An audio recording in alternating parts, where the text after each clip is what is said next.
You're standing in the spiritual home of our great Yes movement. Welcome to Glasgow. This great city in 2014 said a loud and clear yes to Scottish independence, to Scotland's future being in Scotland's hands.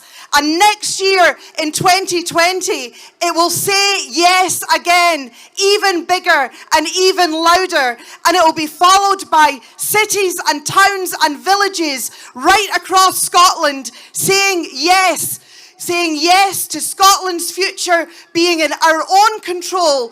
Yes to Scots being able to decide their own destiny and breaking free from the chaos of Westminster that's holding us back. Glasgow led the way and the rest of Scotland will follow in IndieRef 2020.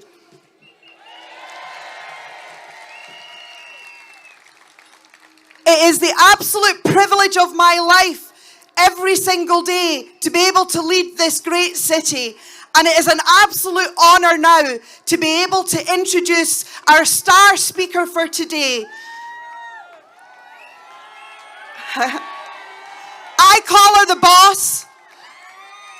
You know her as our absolutely wonderful First Minister of Scotland, Nicola Sturgeon.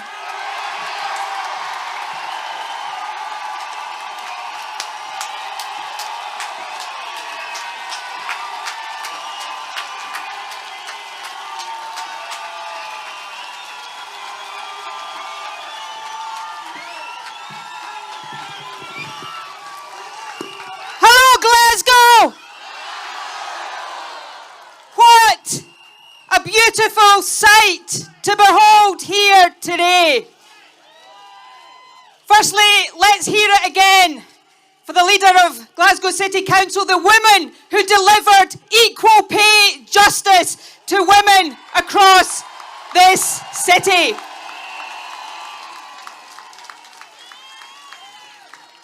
We are gathered here today in our thousands in the beautiful civic square of Scotland's biggest city. And we are gathered here for one simple purpose. And that purpose is to demand the right to choose a better future for our country.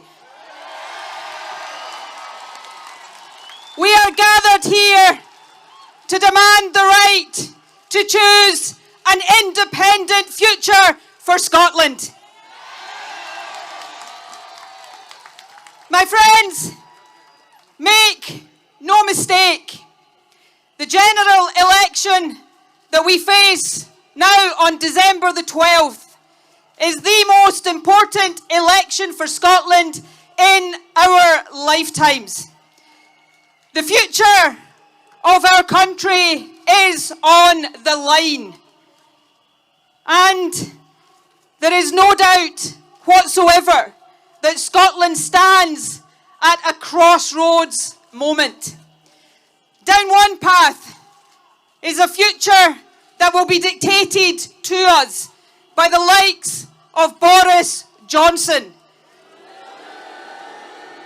A future where tax cuts for the wealthiest take priority over our people and our public services. That is not the Scotland that we want.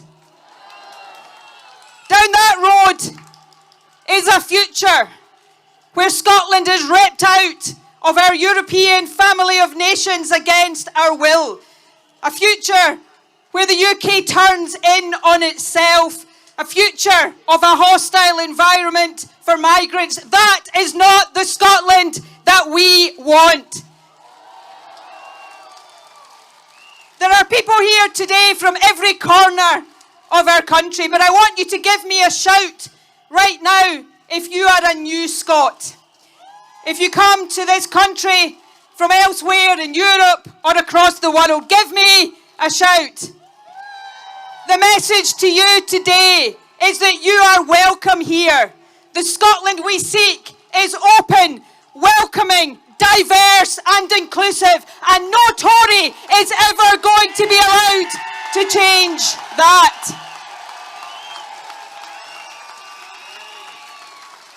And down that Boris Johnson path lies a future where Boris Johnson has his strings pulled by Donald Trump. Make no mistake, if we accept for our country that future, our National Health Service, workers' rights, environmental standards, all of that is on the line. That is not the Scotland that we want. There is, my friends, a much better alternative. And that alternative is not a UK Labour government that can't even make up its mind where it stands on the question of Brexit.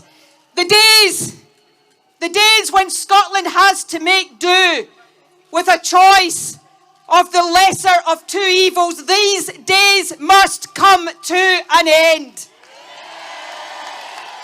And if you permit me,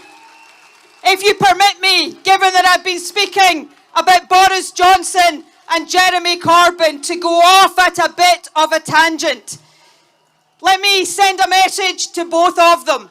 Why are you so scared to have real debates in this election? And my message and my challenge is this. I'll debate either of you. I will debate both of you anytime, any place. So stop running scared and come and justify why Scotland should not be independent.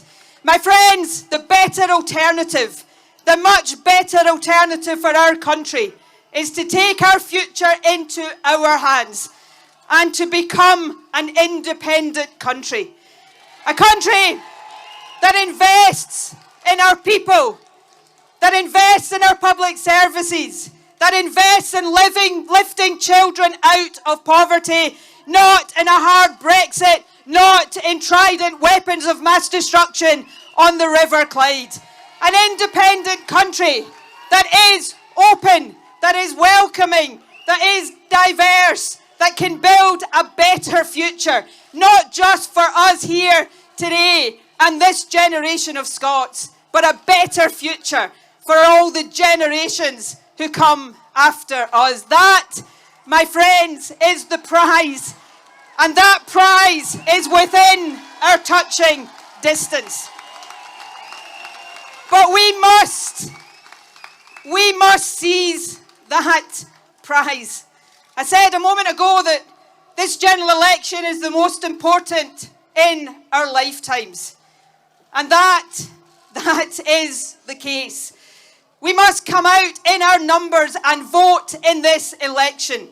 Vote to escape the chaos and the misery and the division of Brexit, and vote to put Scotland's future into Scotland's hands. That's the message that must ring out across our country. So my ask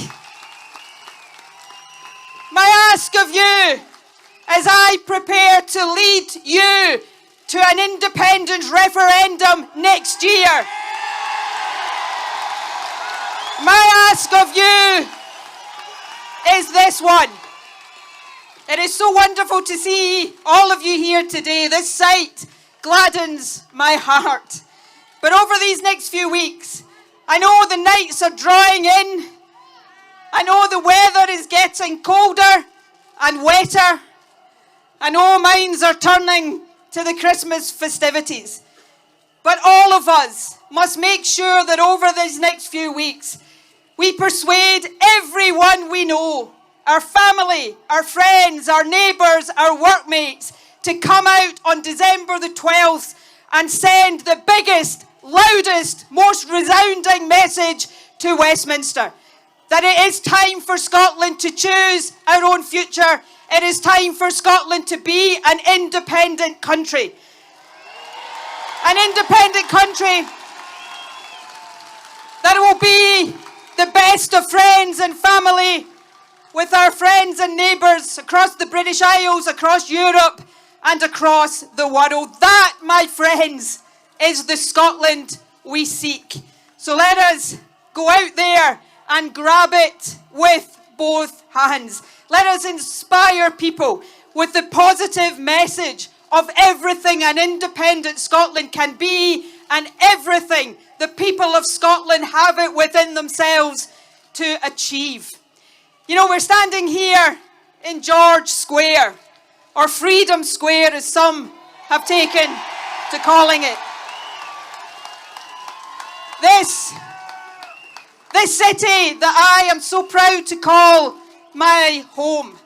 In 2014, this city voted yes. But next year, our challenge, our opportunity, is not just to make sure that this city votes yes in even bigger numbers. Our challenge and our opportunity is to make sure that every part of Scotland votes yes to independence. And when that happens, fueled by your energy and your passion, and let me just before I finish tell you that your energy and your passion fuels me every single day, and I am so grateful to each and every one of you for that. But when that happens, when our country, north, south, east, west, votes yes to independence, then together we can get on with the job that it is all about, of building that better, more prosperous, fairer, more equal, more outward-looking, more open, more inclusive, more diverse Scotland that all of us believe in our hearts is possible. Let's win our independence. Let's win the Scotland we want to see. Thank you very much.